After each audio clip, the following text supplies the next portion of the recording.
madaxweynaha dawlad goboleedka Soomaaliyeed ee Koonfur Galbeed Mudane Cabdicasiis Xasan Maxamed Laftagareen golayaalka dawladda iyo boqolaal shacabka reer Baydhabo ee garoonka diyaarado Dr. Shaati Gaduud Airport ee magaalada Baydhabo ka dhawaay wafdi baleeran oo soo hogaamiyay madaxweynaha dawlad goboleedka Hirshabeelle Dr. Maxamed Cabdi Waare oo socdaal jay Baydhabo ee ku qayb galowka shir iyo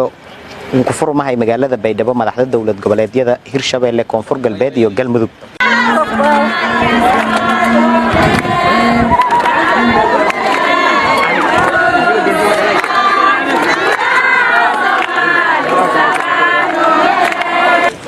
hadawaayo kureed madaxweyne Maxamed Cabdi Waare iyo wafdiga iyo lahangelbi xarunta aqalka madaxtooyada magaalada Baydhabo meelaas oo kulun soo dhaweyn oo san ka soo bi madaxweynaha dawlad goboleedka Koonfur Galbeed Mudane Cabdicasiis Laftagareen hadawaayo iyo ismarxabeen kureed madaxweyne Cabdicasiis Laftagareen oo ka horeen warbaahinta la hadlay iyo madaxweynaha dawlad goboleedka Hirshabeelle kuma hadnagay azumaadi usanfidi iyo ku qayb galowjay maynu si tilmaamay shirka Baydhabo iyo madaxdan ku qayb galahayaan antiyo tashir iyo ku hadlayaan aayo iyo mustaqbalka dalka sida doorashada amniga iyo horumarinta dhaqaalaha runtii saaka waxay noo tahay farxad waxay noo tahay sharaf inaan ku soo dhaweeyno caasimadii ku meel gaarka ahayd ee dawlad goboleedka Koonfur Galbeed magaalada Baydhabo ma ahan aniga shakhsiyan intii aan joogay markii ugu horeysay oo aad timaadaan wax badan yaad noogu timaadeen waxay sheegaysaa marka waxa aan isku nahay iyo waxa naga dhaxeeyo aad iyo aad baan ugu faraxsanahay inaan ku soo dhaweyno Baydhabo soo dhawaada jeedka aan isugu nimid waxa weeye sidii awalba taxanaha ahayd oo noo socotay oo caadada ahayd oo wada tashigii aan muddada badan soo wadnay inaan haddana mar labaad mar saddexaad mar afaraad aan tashano oo ka tashano arrimaha siyaasadda ee Soomaaliya amniga iskaashiga iyo wada shaqayntii wanaagsaneed oo hore u jirtay si adkayno si gooni ahna aan uga tashano arrimaha doorashooyinka iyo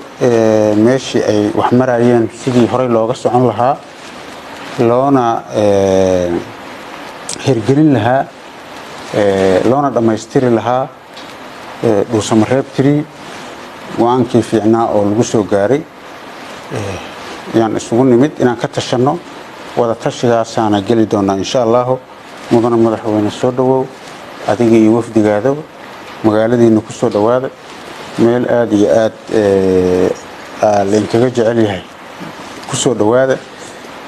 gurigiini koobaad iyo labaad ku soo dhawaada aad u mahadsantiin madaxweynaha dawlad goboleedka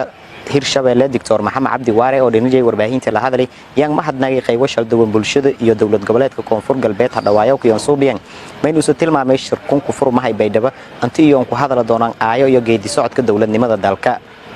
madaxweyne aad iyo aad ayaan waxaan kaaga mahad celinaynaa sida sharafta iyo karaamada leh walaaltinimada leh kalgacaltooyada leh oo aad noogu soo dhaweyseen maanta magaalada Baydhabo adiga iyo dawladdaadi iyo shacabka Baydhabo runtii shacabka Baydhabo dad yaani aad u wanaagsan waay si faylan hanin dhawaayeen mahadsan yiin runtii karaamo iyo sharaf ayaan ugu soo dhaweyseen aad aan idinka mahad celinaa waxaan halkaan u nimid sida aad sheegtay waqtiga adagoo lagu jiro waqtiga doorashooyinka lagu jiro waqtiga duruufaha adag ay ku jiraan oo gaar ahaan labadeena gobol ay ka jiraan inaan maxuu ahay bal ka tashano isku mowqif ka noqono mowqifka wanaagsan waa midka lagu midaysan yahay